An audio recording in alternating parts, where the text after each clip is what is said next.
Hi everyone, welcome back. We are joined today by the author J.D. Barker. He's written quite a lot of books, including The Fourth Monkey, Sixth Wicked Child, The Fifth to Die, and his most recent book is Something I Keep Upstairs. Hi, thanks for having me. Okay, so our first question is, what is your biggest inspiration behind your book, Something I Keep Upstairs? It's actually based on a real haunted house, right? I live on a little island off the coast of Portsmouth in New Hampshire, and I go for a run every day. And when I'm standing out on our beach, if I look out across the water about a quarter mile out, there's a tiny little island. It's only about an acre or so in size. There's one house on it, and that's where my house is for my book. Oh, nice. That is interesting. That is actually So, like really close by. That's kind of cool. yeah, it is. So, do you believe in the supernatural at all? I'm smart. I'm smart enough to understand. There's a lot I don't understand. So, have you ever had a paranormal experience? A Yeah, lot, yeah. Jess has had more than me. My whole family is paranormal investigators. We do that on the side of our outside normal life, I guess you could say. And with our podcast, we've actually done a couple of paranormal episodes when I was in England visiting Ellie.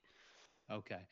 Yeah, I mean, we had a bunch of paranormal investigators out here over the last month or so, just looking at the house. We just did the book release party out on the island last Tuesday, and there were more that were there. They were recording everything. They had drones. The equipment is really cool, like what they can do in today's world. But that island, when I started to research it, I found history going back almost 400 years of various sightings and things that had happened out there, and not like little events, like big stuff. Like back during the yellow fever, they actually turned it into a quarantine zone. So if anybody in the New England area got sick with yellow fever, they put them out on that island and just left them there to die. During the Spanish American War, they used to dock ships there, so they would capture a Spanish vessel, they would dock it at the island, and they'd make everybody stay on the boat until they either died of starvation or disease. And then they would take the boat because that's what they ultimately wanted. But essentially, a lot of people have died in and around that island. And in speaking of the paranormal investigators, one of the theories that seems to, everybody seems to have is that, life is based on energy. And when somebody dies, that energy doesn't go away. It just moves from one place to another. So when you have a lot of people die in the same place, it's almost like a battery, where it just all of it gets trapped. And I think that's what's happening out there on Wood Island today. Yeah, that So, is very, very true. Um, That is something that definitely happens in bigger places, like Gettysburg, for example. I don't know if you've ever seen anything on Gettysburg, but they have a lot of paranormal stuff there all the time. You can actually see some soldiers that have passed away in the photos. Like it's pretty crazy how much paranormal stuff kind of transfers over into people who are alive. Yeah, we've got quite a bit of that just here in New England, and I'm guessing just because it's for Ellie, like when I say old in the U.S., that's like 200 years. For the UK and Europe, like that's a drop in the bucket. yeah. But like this is the oldest part of our country, and a lot of these types of things happened here. I mean, the Civil War, all these things took place in this particular area. So you mentioned being on the island. What was it like? What was your first impression when you stepped on there? Well, the first time I went out there, I really didn't know anything about it. I had mentioned I used to see it on runs. I saw it for about a year before I figured out who actually owned it. At one point, it was a Coast Guard life-saving station. That was the last thing they actually used it for, but that was a long time ago. I think it ended in 1948. And since then, the house has just completely fallen apart. And I got a hold of him about the same time I wanted to start this book, and he took my family out to the island on his boat. And I remember, stepping out on the island, and when I went into the house, like every instinct in my body was telling me to get out. Like the hair on the back of my neck was standing up. Like it just felt like someplace I didn't want to be. I didn't understand why, but like I wanted to get out of there. Oop, well, I lost you Oh, there for a there you second. go. Yeah, there That's all we good. go. Yeah. I don't know if that was you or me. Um, so what I was saying is if you're in a room with a cat and there's like a noise in the corner of the room, that cat just runs, it bolts, it doesn't care what made the noise, it wants to get out of there as quickly as possible. But people are stupid. Like we will wander to the corner of the room, we'll try and figure out what Yep. made that noise, like, and I think we've bred these instincts out of ourselves, and at some point we need to I think revisit that because there's a reason that they're there. But I was in that house, I wanted to get out as quickly as I could, and then when I got home, that's when I started doing the research, and learned some of the things like I just mentioned, Spanish American War, yellow fever. I learned that in 1972 they found two bodies out on the beach there. And this was a really weird story. I found one newspaper article about it, and there's pictures. They've got the local DA standing out there on the island. The island is right on the border of New Hampshire and Maine, so there were a couple law enforcement agencies out there, and they were basically playing hot potato with this thing. Neither of them wanted this case, and ultimately the feds took it, so the FBI stepped in. And that's the last record I could find. The FBI took over the case, and then it literally just disappeared. There's no record of who these people were, what happened to the bodies, any of these things. And I reached out to local law enforcement today, and they have no file on it.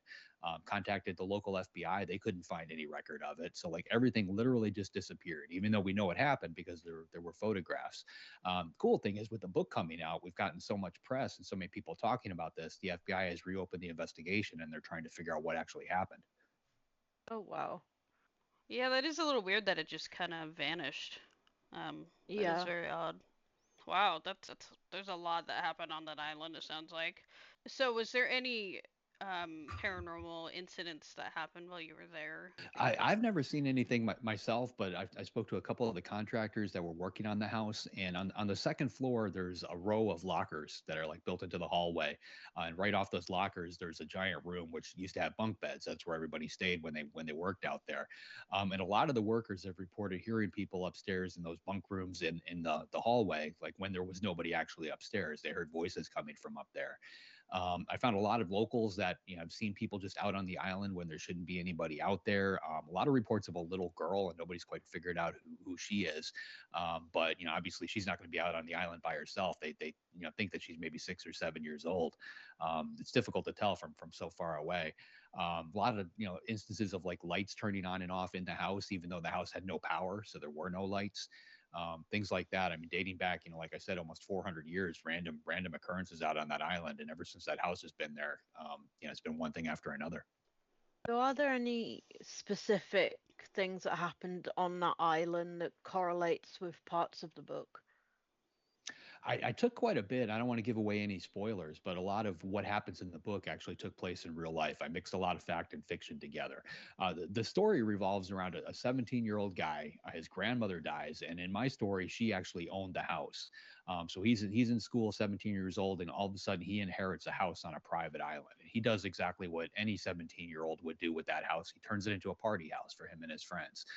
So they start going out there. They take boats out, because it's someplace they can get away from their parents, get away from the authority figures, and just kind of have fun. Their last summer home.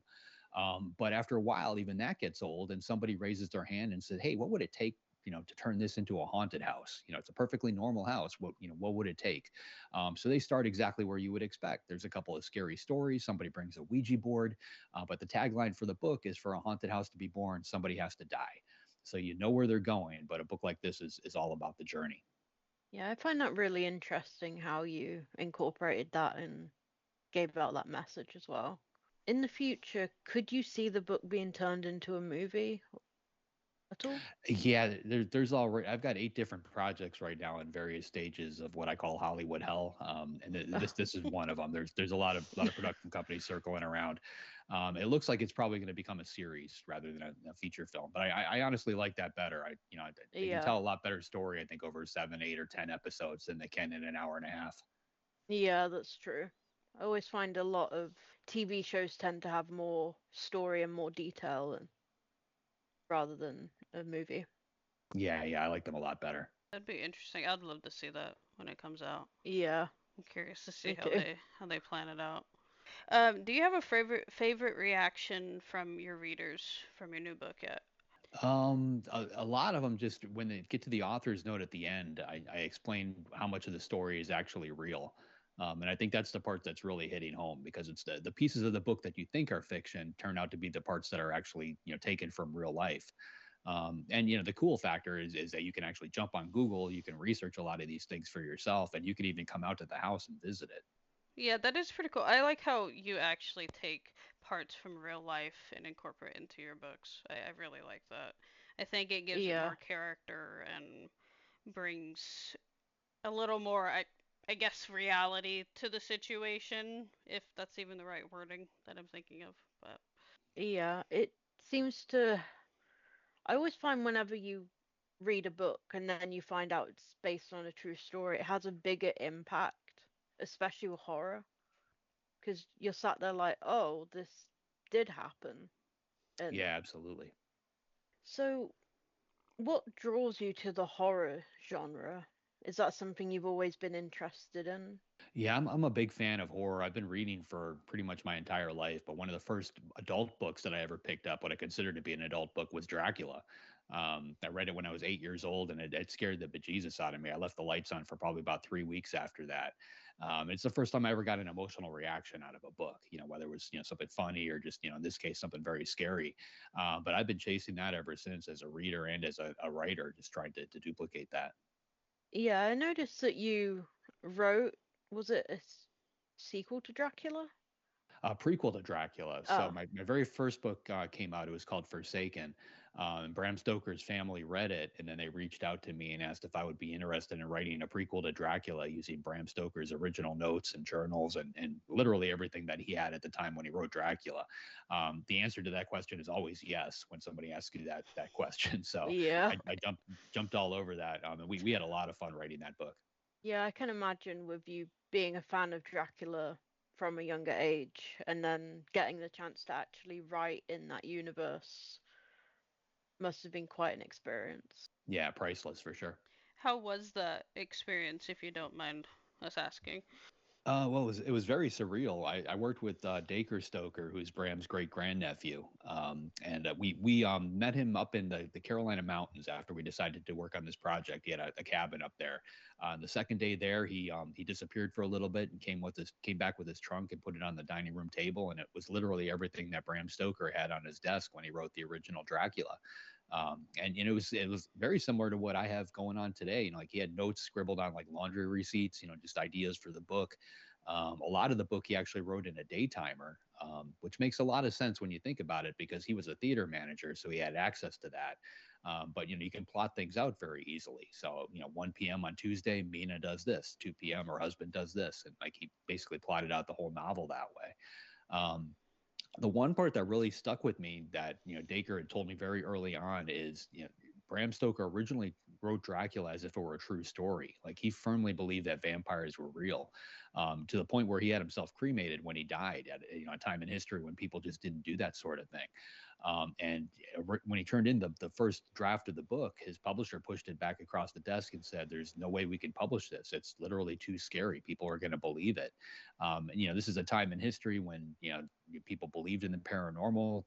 They had seances, a lot of things like that were going on. Jack the Ripper was active in London, so people were already afraid. But ultimately, they made him take the first 100 pages out of the book.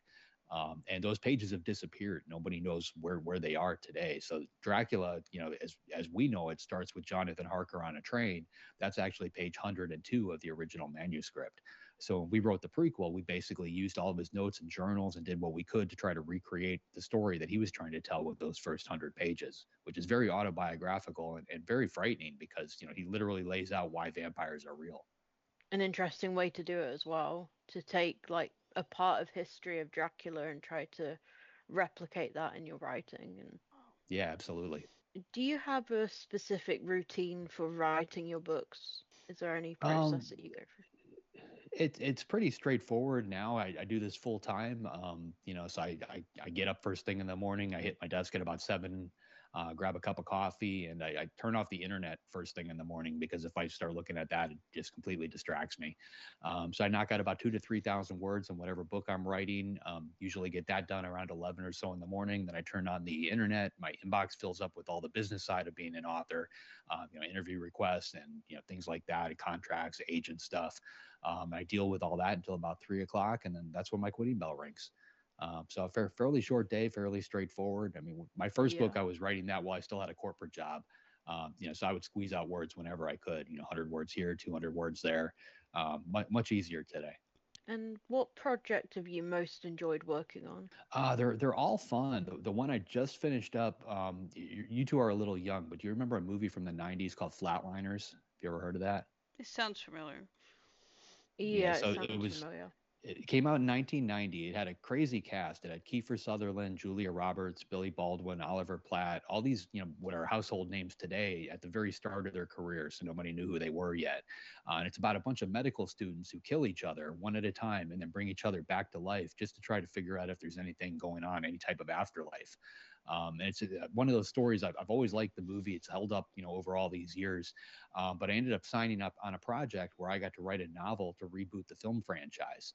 And I literally just finished that novel up yesterday and sent it off to my agent. So the movie or the book will be coming out first and followed by a feature film, hopefully, or possibly a series. That actually wow. sounds very interesting. I'd love to Yeah, read it that. does.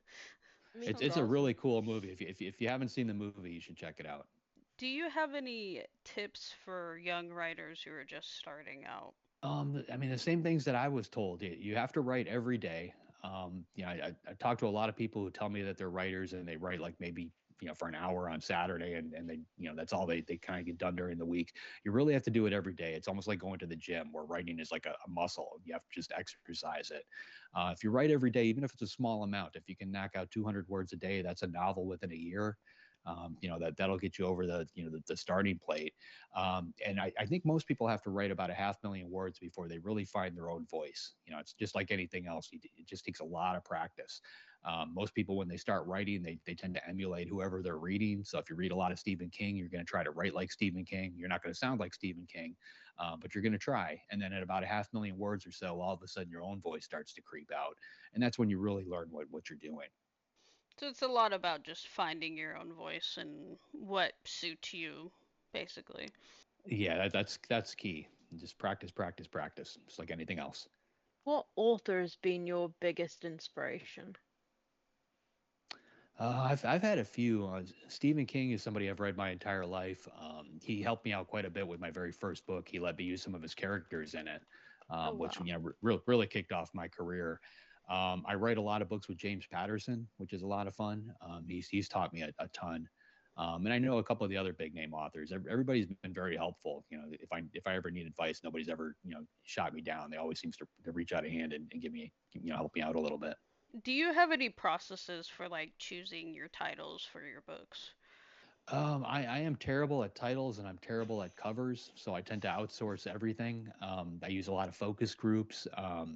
I'll maybe create 10 different covers for the same book and then put them all up on like Twitter with a poll. If you had to walk into a bookstore and buy a book based solely on its cover, which one would you pick? So I crowdsource just about everything. How do you feel your writing has evolved over time? I think it's just like anything else. I mean, it's constantly changing. I mean, working with somebody like James Patterson, he's taught me a ton. Every time I send in pages, he calls me and tells me everything I did wrong. And eventually you start listening to that, and you start hearing it as you're writing, and you work a lot of those things out. I used to use a program called AutoCrit, which is fantastic if you're a new writer. You can drop your text in there and it'll point out any real problems. So if you use a lot of passive voice, if you're using a lot of adverbs, anything like that, it'll red flag it and help you weed it out. And over time, like I basically got to the point where I wasn't doing any of those problems anymore because I had fixed them so many times. You just subconsciously, it just works its way out of your writing.